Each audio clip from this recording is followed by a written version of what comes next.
Ang amon gin eskwelahan is makeshift, makuri, ibabaha, yan diri simentado, naura naturo. Mao ini ang kamutangan nga maihan na nga ginaantos sa mga taga-barangay Manahaw, Pambuhan, Northern Samar. Makeshift classrooms na la ang naging pamaagi basi maakomoder nga diri maorhi sa pag-aradman ang mga kabataan.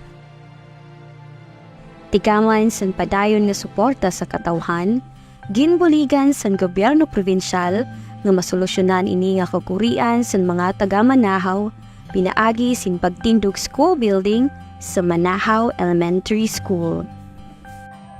Siningay gayon, nagayong kami sing concrete permanent school building, pinaagi sa provincial government unit.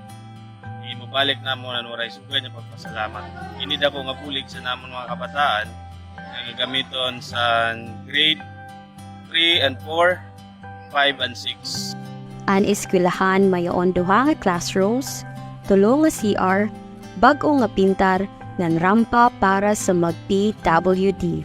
Agod mayopay ang kamutangan san kabataan ngan maiduso ang epektibo ngan inklusibo nga pag-aratman.